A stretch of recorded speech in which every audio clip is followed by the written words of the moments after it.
हरे कृष्ण। श्रीमद् भागवतम छठा स्कंद 18वां-19वां अध्याय। अदिति और दीति की संतानों की कथा तथा मरुदगणों की उत्पत्ति का वर्णन और पुंसवन व्रत की विधि। 18वां अध्याय।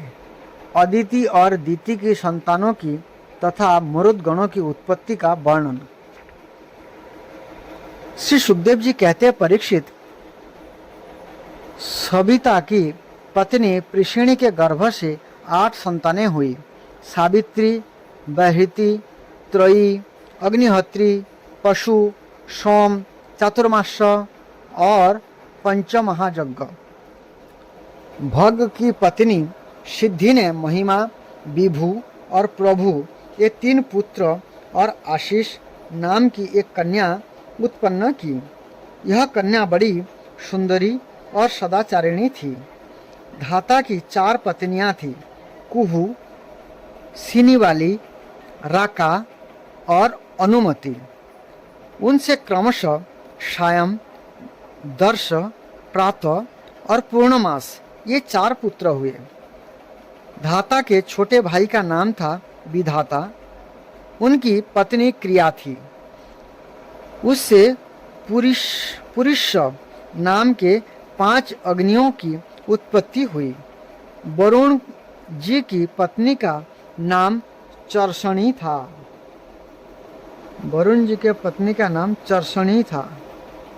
उससे भृगु जी ने पुनः जन्म ग्रहण किया। इसके पहले ये ब्रह्मा जी के पुत्र थे।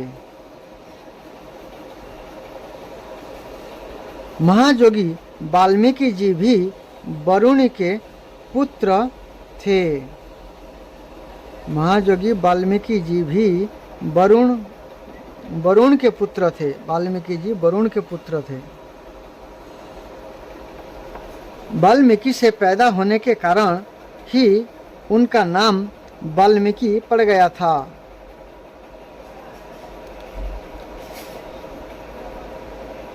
उर्वशी को देखकर मित्र और वरुण दोनों का वीर्य स्खलित हो गया था। उसे उन लोगों ने घड़े में रख दिया। उसी से मुनिवर अगस्त्य और वशिष्ठ जी का जन्म हुआ। ये कितना सुंदर कथा है।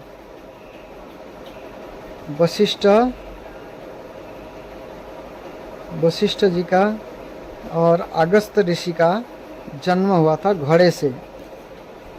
उर्वशी जी को देखकर मित्र और वरुण दोनों का वीर्य स्खलित हो गया था। उसे उन लोगों ने घड़े में रख दिया। उसी से मुनिवर अगस्त्य और वशिष्ठ जी का जन्म हुआ। मित्र की पत्नी थी रेवती। उसके 3 पुत्र हुए, उत्सर्ग, अरिष्ठ और पिप्पल। प्रिय परीक्षित, देवराज इंद्र की पत्नी थी पुलमंदिनी सची। ये जो सची है इसी का ही ये विस्तार है द्रौपदी, जो पहले हम लोग कथा में सुनाए थे मार्कंड पुराण में। इसे पढ़ सकते हैं। हमने सुना है उन्होंने 3 पुत्र उत्पन्न किए, जयंत, ऋषभ और मृडवान। स्वयं भगवान विष्णु ही बलि पर अनुग्रह करने के और इंद्र का राज्य लौटाने के लिए माया से वामन अर्थात उपेंद्र के रूप में अवतीर्ण हुए थे। उन्होंने 3 पग पृथ्वी मांगकर तीनों लोक नाप लिए थे। उनकी पत्नी का नाम था कीर्ति। उससे बृहच्छलोक नाम का पुत्र हुआ। उनके सौभग आदि कई संतानें हुई। कश्यप नंदन भगवान वामन ने माता अदिति के गर्भ से क्यों जन्म लिया और इस अवतार में उन्होंने कौन सा गुण, लीला और पराक्रम प्रकट किए, इसका वर्णन मैं आगे 8वें स्कंद में करूंगा। प्रिय परीक्षित, अब मैं कश्यप जी की दूसरी पत्नी दीति से उत्पन्न होने वाली उस संतान परंपरा का वर्णन सुनाता हूँ, जिससे भगवान के प्यारे भक्त श्री प्रहलाद जी और बोली का जन्म हुआ। दीति के दैत्य और दानव के वंदनीय दो ही पुत्र हुए, हिरण्यकशिपु और हिरण्याक्ष। इनकी संक्षिप्त कथा मैं तुम्हें तीसरे स्कंद में सुना चुका हूँ। हिरण्यकशिपु की पत्नी दानवी कयाधु थी। हिरण्यकशिपु के पत्नी कयाधु। इसके पिता जम्भ ने उसका विवाह हिरण्यकशिपु से करा दिया था। कयाधु के 4 पुत्र हुए, संघात, अनुरात, ह्राद और प्रहलाद। अर्थात प्रहलाद महाराज जी के 4 भाई थे। संघात, अनुरात, ह्राद और प्रहलाद, ये 4 भाई।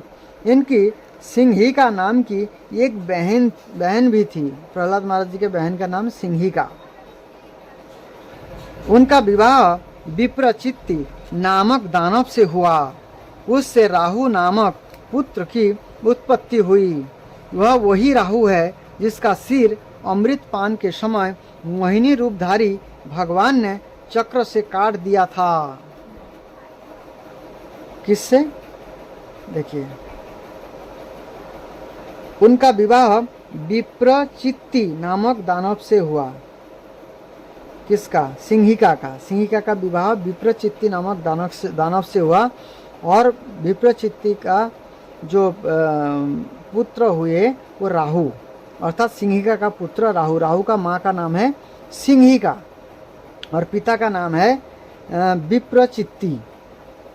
वह वही राहु है जिसका सिर अमृत पान के समय मोहिनी रूपधारी भगवान चक्र से काट लिया था। संहृदा की पत्नी थी कृति। उससे पंचजन नामक पुत्र उत्पन्न हुआ। हद की पत्नी थी धमनी। उसके 2 पुत्र हुए, वातापी और हलबल। इस हलबल ने ही महर्षि अगस्त के आतिथ्य के समय वातापी को पकाकर उन्हें खिला दिया था। ये कथा जो है मार्कंड पुराण में हो चुका है। ये कथा सुन सकते हैं। अगस्त जी को जो है वातापी को खिला दिए थे।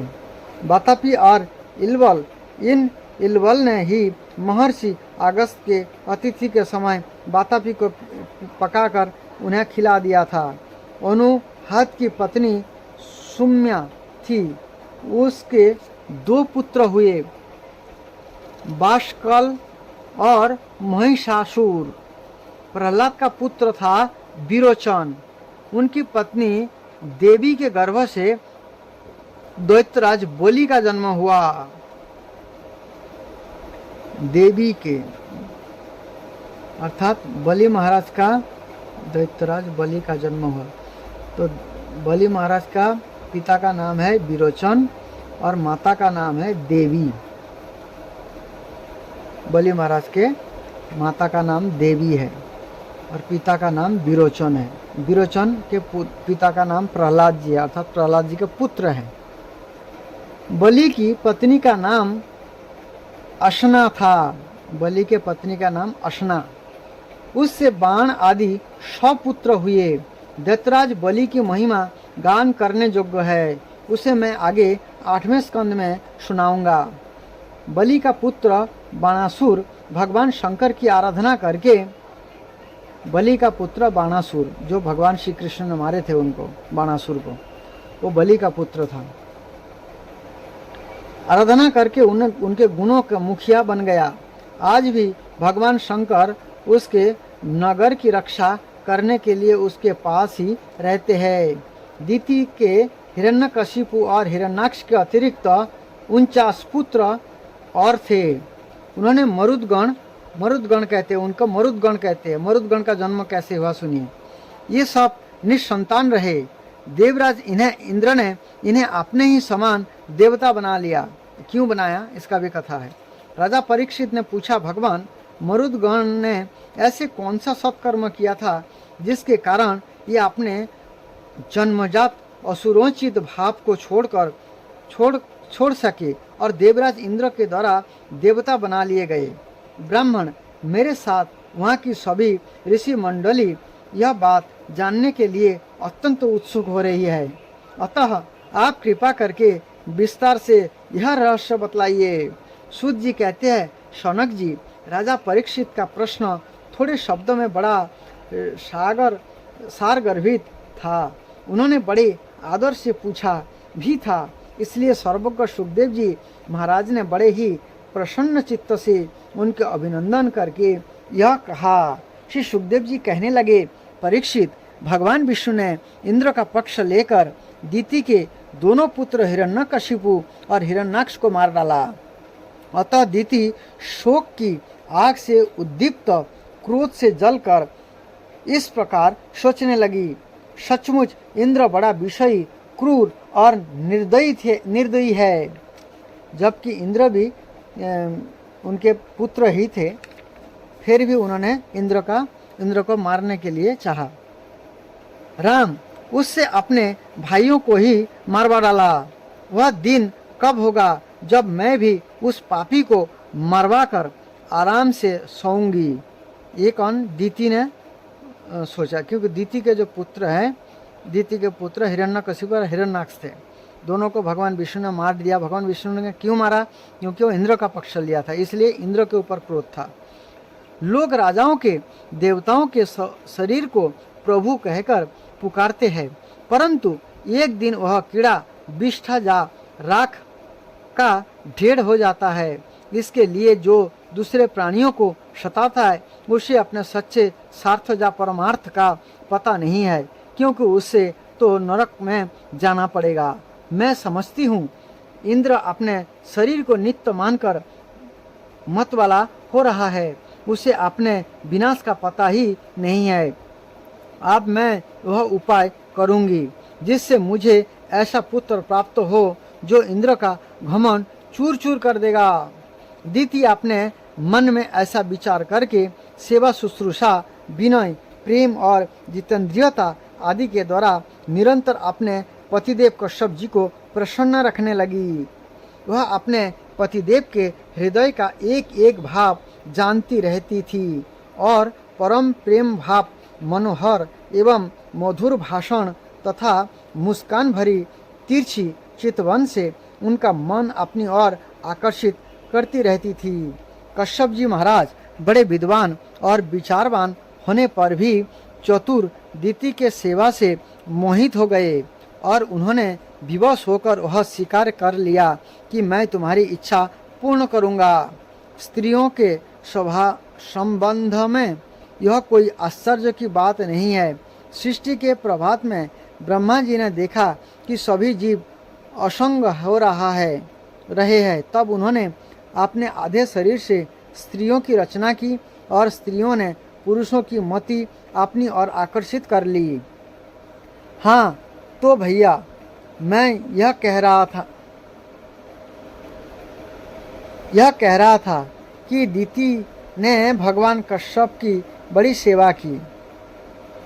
तो यहाँ पर कुछ इस प्रकार के बात हुआ।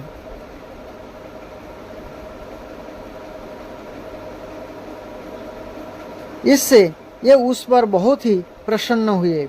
उन्होंने दीति का अभिनंदन करते हुए उससे मुस्कुराकर कहा। कौन? कश्यप जी ने।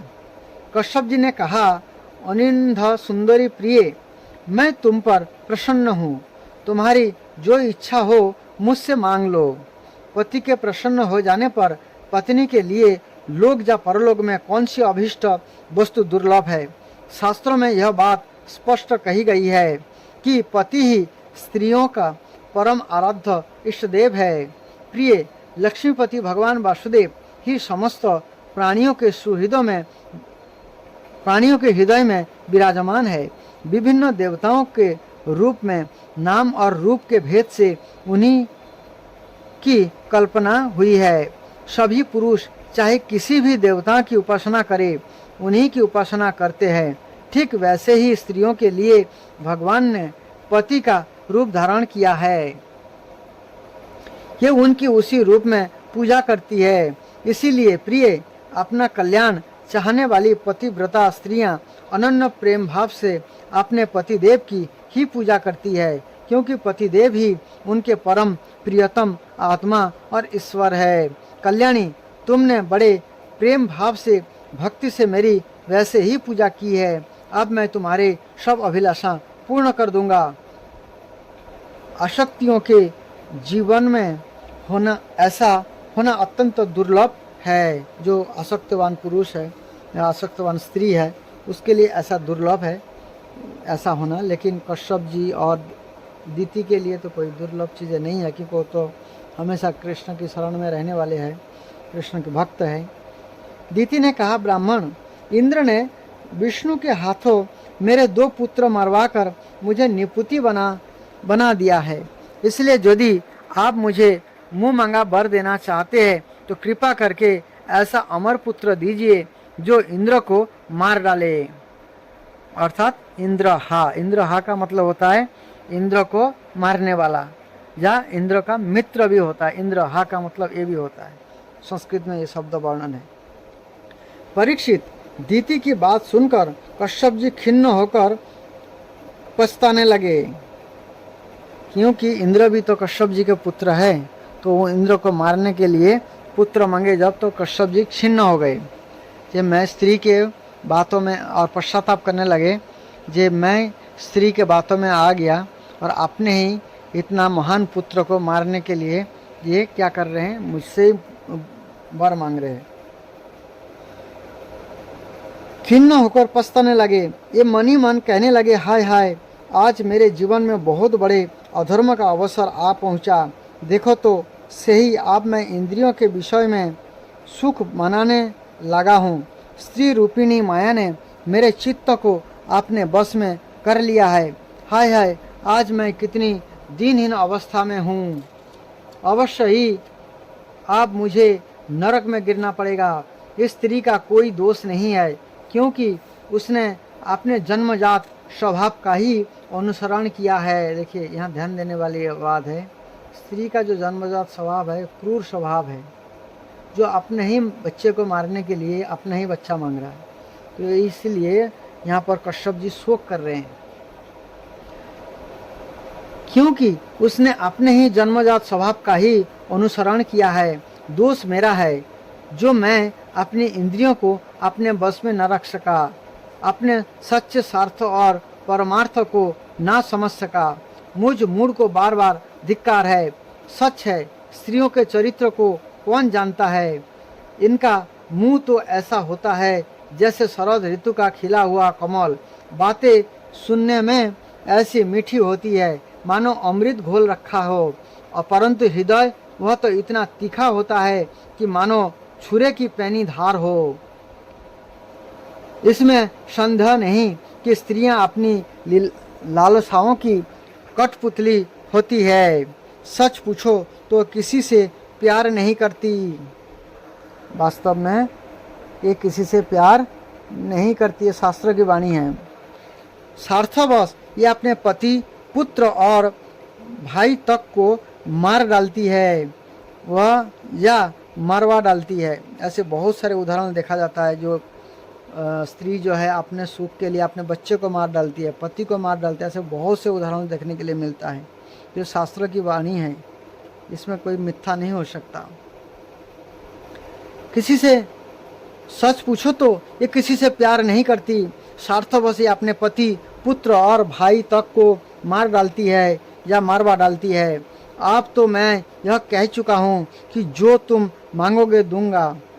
मेरी बात झूठी नहीं होनी चाहिए, परंतु इंद्र भी वध करने योग्य नहीं है। अच्छा, अब इस विषय में मैं यह जुक्ति करता हूँ। प्रिय परीक्षित, सर्वसमर्थ कश्यप जी ने इस प्रकार मन ही मन अपनी भत्सना करके दोनों बात बनाने का उपाय सोचा, और फिर तनिक रुष्ट होकर दीति से कहा। कश्यप जी ने बोला, कल्याणी, यदि तुम मेरे बताए हुए व्रत का 1 वर्ष तक विधि पूर्वक पालन करोगी तो तुम्हें इंद्र को मारने वाला पुत्र प्राप्त होगा, अर्थात इंद्रहा होगा। इंद्रहा शब्द संस्कृत में है। इंद्रहा का मतलब दोनों अर्थ होता है इसका।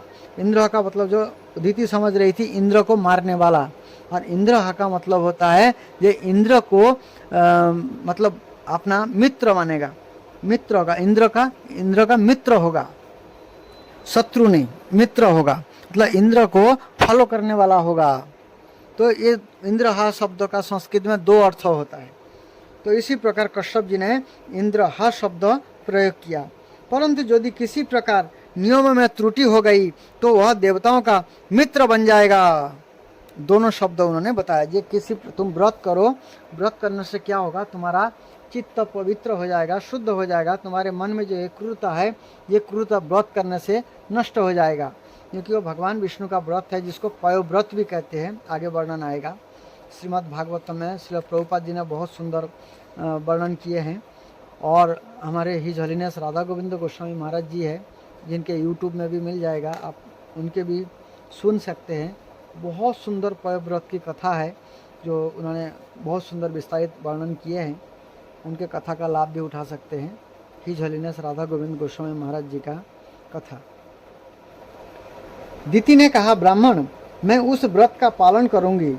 आप बतलाइए कि मुझे क्या क्या करना चाहिए, कौन कौन से काम छोड़ देने चाहिए और कौन कौन से काम ऐसे हैं जिनसे व्रत भंग नहीं होता।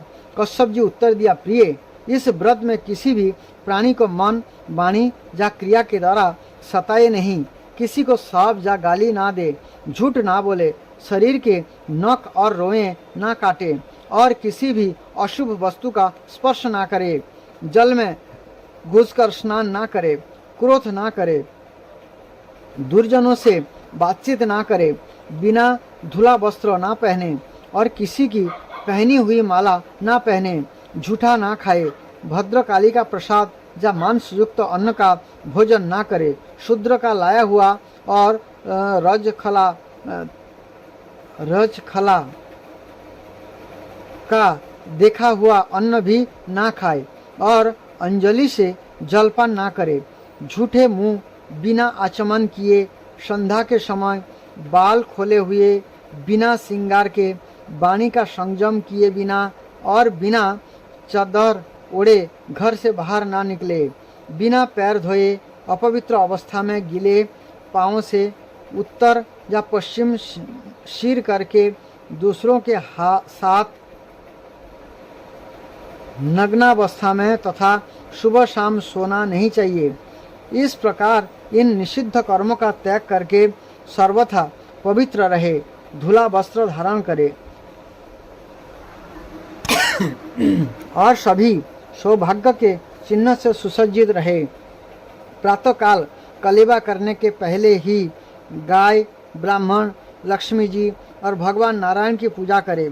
इसके बाद पुष्पमाला, चंदन आदि सुगंध द्रव्य, नैवेद्य और आभूषण आदि से सुहागिनी स्त्रियों की पूजा करे तथा पति की पूजा करके उसकी सेवा में संलग्न रहे और वह भावना करती रहे कि पति का तेज मेरी कोख में स्थित है।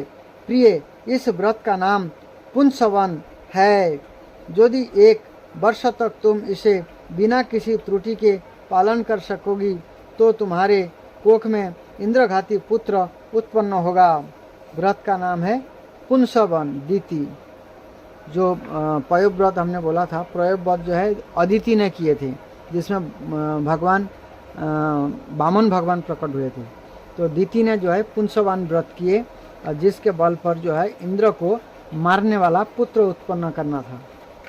इसे पुंसवन, वो कथा आगे आएगा अदिति का, वामन भगवान के कथा में।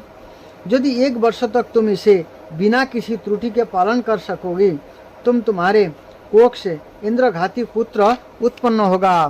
परीक्षित, दिति बड़ी मनस्विनी और दृढ़ निश्चय वाली थी।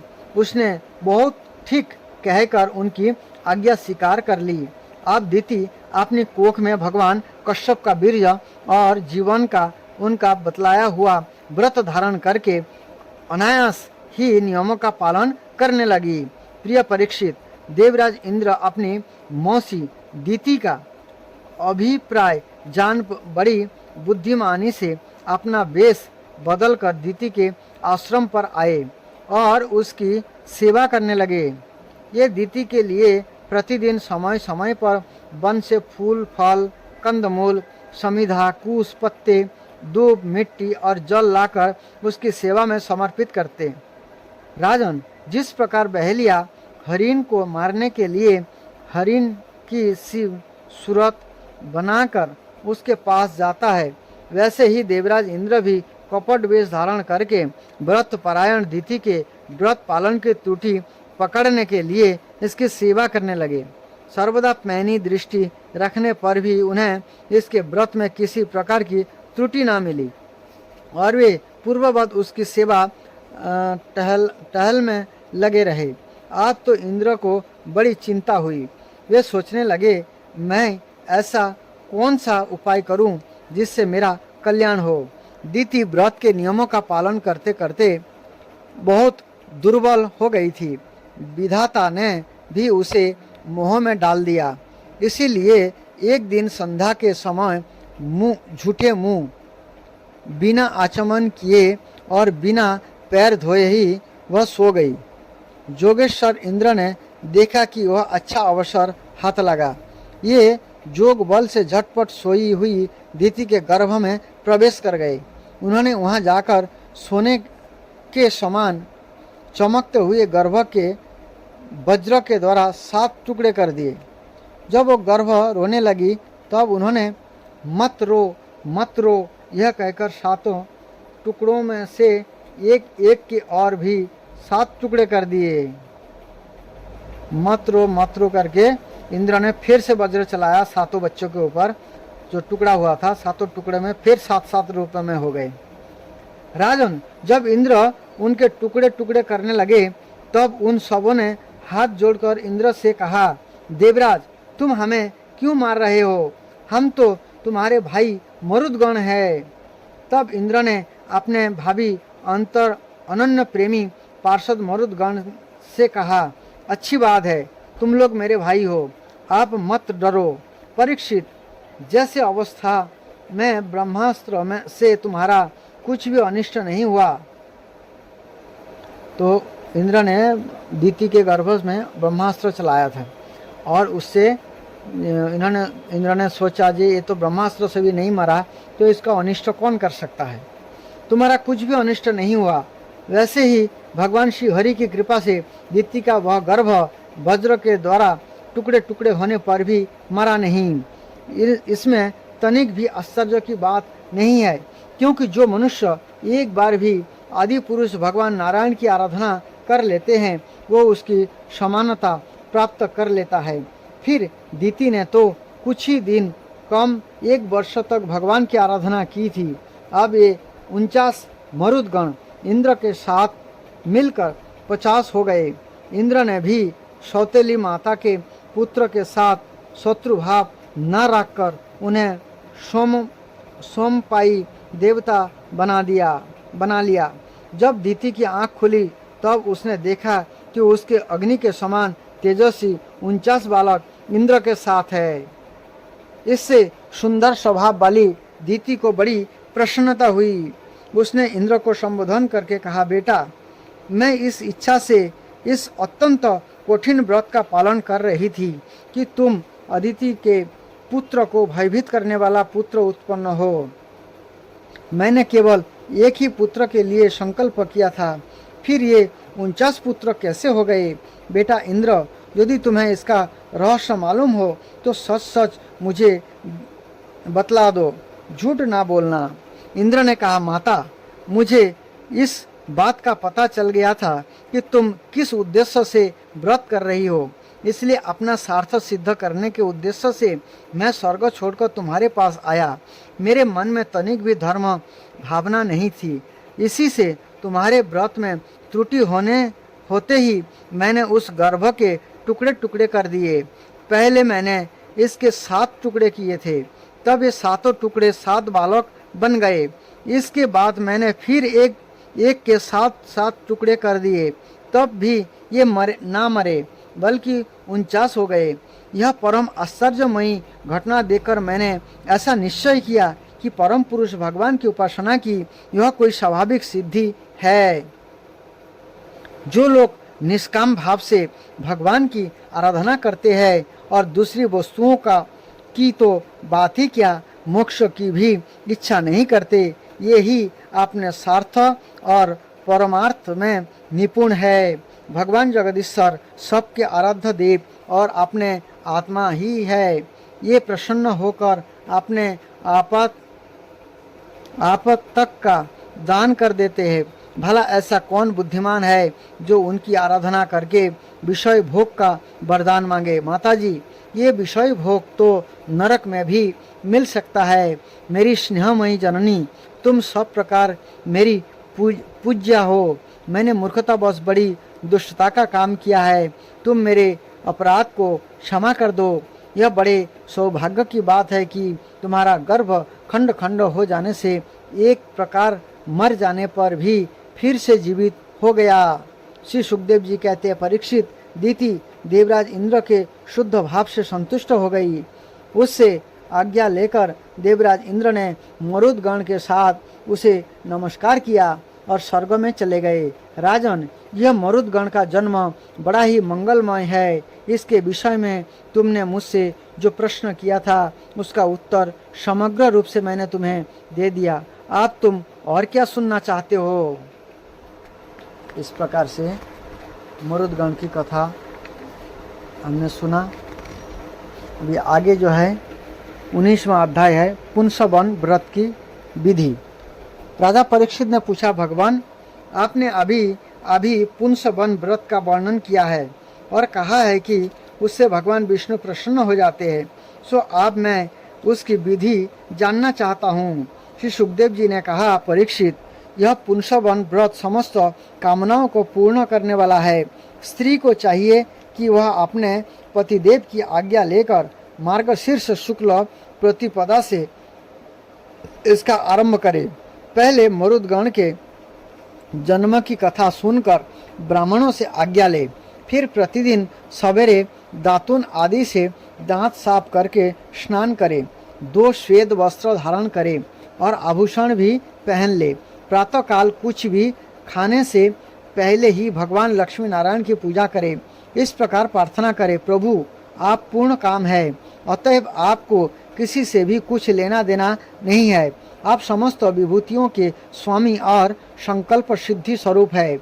मैं आपको बार बार नमस्कार करती हूँ। मेरे आराध्य देव, आप कृपा, विभूति, तेज, महिमा और वीर आदि समस्त गुण से नित्य युक्त है। इन्हीं भगों ऐश्वर्य से नियुक्त रहने के कारण आपको भगवान कहते हैं। आप सर्वशक्तिमान है। माता लक्ष्मी जी, आप भगवान की अर्धांगिनी और माया स्वरूपिणी है। भगवान के सारे गुण आप में निवास करते हैं। महाभाग्यवती जगन माता, आप मुझ पर प्रसन्न हो। मैं आपको नमस्कार करती हूँ। परीक्षित, इस प्रकार स्तुति करके एकाग्र चित्त से ओम नमः भगवते महापुरुषाय महानुभावाय महाविभूति पतये सह महाविभूति भी बलि मुप हरिणे हराणी ओंकार स्वरूप महानुभाव समस्त महाविभूतियों के स्वामी भगवान पुरुषोत्तम को और उनकी महाविभूतियों को मैं नमस्कार करती हूँ और उन्हें पूजोपहार की सामग्री समर्पण करती हूँ। इस मंत्र के द्वारा प्रतिदिन स्थिर चित्त से विष्णु भगवान का आह्वान, अर्घ्य, पाद आचमन, स्नान, वस्त्र, यज्ञोपवीत, आभूषण, गंध, पुष्प, धूप, दीप और नैवेद्य आदि निवेदन करके पूजन करे। जो नैवेद्य बच रहे उससे ओम नमः भगवते महापुराणाय महाविभूति पतये साहा महान ऐश्वर्य के अधिपति भगवान पुरुषोत्तम को नमस्कार करे। मैं उन्हीं के लिए इस भविष्य का हवन कर रही हूँ। यह मंत्र बोलकर अग्नि में 12 आहुतियाँ दे। परीक्षित, जो सब प्रकार की संपत्तियों को प्राप्त करना चाहता है उसे चाहिए कि प्रतिदिन भक्ति भाव से भगवान श्री लक्ष्मी नारायण की पूजा करे, क्योंकि ये ही दोनों समस्त अभिलाषाओं को पूर्ण करने वाले एवं श्रेष्ठ वरदानी है। इसी के बाद भक्ति भाव से भरकर बड़ी नम्रता से भगवान को साष्टांग दंडवत प्रणाम करे। 10 बार पूर्वोक्त मंत्र का जप करे और फिर इस स्तोत्र का पाठ करे। हे लक्ष्मी नारायण, आप दोनों सर्वव्यापक और संपूर्ण चराचर जगत के अंतिम कारण है। आपका और कोई कारण नहीं है। भगवान, माता लक्ष्मी जी आपकी माया शक्ति है। यही स्वयं अव्यक्त प्रकृति भी है। इनका पार पाना अत्यंत कठिन है। प्रभु, आप ही इन महामाया के अधीश्वर है और आप ही स्वयं परम पुरुष है। आप समस्त यज्ञ है और ये है यज्ञ क्रिया। आप फल के भोक्ता है और ये है उसको उत्पन्न करने वाली क्रिया। माता लक्ष्मी जी तीनों गुणों की अभिव्यक्ति है और आप इन्हें व्यक्त करने वाले और उनके भोक्ता है। आप समस्त प्राणियों के आत्मा है और लक्ष्मी जी शरीर इंद्रिय और अंतःकरण है।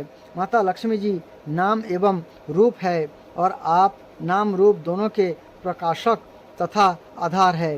प्रभु, आपकी कीर्ति पवित्र है। आप दोनों ही त्रिलोक के वरदानी परमेश्वर है। अतः मेरी बड़ी बड़ी आशा अभिलाषाएं हैं आपकी कृपा से पूर्ण हो। परीक्षित, इस प्रकार परम वरदानी भगवान लक्ष्मी नारायण की स्तुति करके वहाँ से नैवेद्य हटा दे और आचमन करा के पूजा करे। तदंतर भक्ति भाव भरित हृदय से भगवान की स्तुति करे और यज्ञ वशेष को सुनकर फिर भगवान की पूजा करे। भगवान की पूजा के बाद अपने पति को साक्षात भगवान समझकर परम प्रेम से उनकी प्रिय वस्तुएं सेवा में उपस्थित करे। पति का भी वह कर्तव्य है कि आंतरिक प्रेम से अपनी पत्नी के प्रिय पदार्थ ला कर उसे दे और उसके छोटे बड़े सब प्रकार के काम करता रहे। परीक्षित, पति पत्नी में से एक भी कोई काम करता हो तो उसका फल दोनों को होता है। इसलिए यदि पत्नी रजोधर्म आदि के समय यह व्रत करने के अयोग्य हो जाए तो बड़ी एकाग्रता और सावधानी से पति को ही उसी का अनुष्ठान करना चाहिए। यह भगवान विष्णु का व्रत है। इसका नियम लेकर बीच में कभी नहीं छोड़ना चाहिए। जो भी यह नियम ग्रहण करे वह प्रतिदिन माला, चंदन, नैवेद्य और आभूषण आदि से भक्तिपूर्वक ब्राह्मण और सुहागिनी स्त्रियों का पूजन करे तथा भगवान विष्णु की भी पूजा करे। इसके बाद भगवान को उनके धाम में पधारा दे, विसर्जन कर दे। तदंतर आत्मशुद्धि और समस्त अभिलाषाओं की पूर्ति के लिए पहले से ही उन्हें निवेदित किया हुआ प्रसाद ग्रहण करे। साध्वी स्त्री उस विधि से 12 महीने तक पूरे साल भर यह इस व्रत का आचरण करके मार्गशीर्ष की अमावस्या को उद्यापन संबंधी उपवास और पूजन आदि करे। उस दिन प्रातःकाल ही स्नान करके पूर्ववत विष्णु भगवान का पूजन करे और उसी का पति पाक यज्ञ की विधि से घृत मिश्रित खीर की अग्नि में 12 आहुति दे। इसके बाद जब ब्राह्मण प्रसन्न होकर उसे आशीर्वाद दे तो बड़े आदर से सिर झुकाकर उन्हें स्वीकार करे। भक्ति भाव से माथा टेक कर उनके चरणों में प्रणाम करे और उनकी आज्ञा लेकर भोजन करे। पहले आचार्य को भोजन कराएं, फिर मौन होकर भाई बंधुओं के साथ स्वयं भोजन करे। इसके बाद हवन से बची हुई घृत मिश्रित खीर अपनी पत्नी को दे। यह प्रसाद स्त्री को सत्पुत्र और सौभाग्य दान करने वाला होता है। परीक्षित, भगवान के इस पुंसवन व्रत का जो मनुष्य विधि पूर्वक अनुष्ठान करता है उसे वही उसकी मनचाही वस्तु मिल जाती है। स्त्री इस व्रत का पालन करके सौभाग्य, संपत्ति, संतान, जस और गृह प्राप्त करती है तथा उसका पति चिरायु हो जाता है अर्थात दीर्घायु। इस व्रत का अनुष्ठान करने वाला कन्या समस्त शुभ लक्षणों से युक्त पति प्राप्त करती है और विधवा इस व्रत से निष्पाप होकर वैकुंठ में जाती है। जिसके बच्चे मर जाते हैं वह स्त्री इसके प्रभाव से चिरायु पुत्र प्राप्त करती है। धनवती किंतु अभागिनी स्त्री को सौभाग्य प्राप्त होती है और कुरूपा को श्रेष्ठ रूप मिल जाते हैं। रोगी इस व्रत के प्रभाव से रोग मुक्त होकर बलिष्ठ शरीर और श्रेष्ठ इंद्रिय शक्ति प्राप्त कर लेता है। जो मनुष्य मांगलिक श्राद्ध कर्मों में इसका पाठ करता है इसके पितर और देवता अनंत तृप्ति लाभ करते हैं। ये संतुष्ट होकर हवन के समाप्त होने पर व्रत की समस्त इच्छाएं पूर्ण कर देते हैं। ये सब तो संतुष्ट होते ही है, समस्त यज्ञों के एकमात्र भोक्ता भगवान श्री लक्ष्मी नारायण भी संतुष्ट हो जाते हैं और व्रत की समस्त अभिलाषाएं पूर्ण कर देते हैं। परीक्षित, मैंने तुम्हें मरुदगण की आदरणीय और पुण्यप्रद जन्म कथा सुनाई और साथ ही दीति के श्रेष्ठ पुंसवन व्रत का वर्णन भी सुना दिया। इति षष्ठ स्कंद समाप्त। ओम हरिओम तत्सत। यहाँ पर 6वां स्कंद विराम होती है, 7वां स्कंद अगले अध्याय से शुरू होगी। हरे कृष्ण।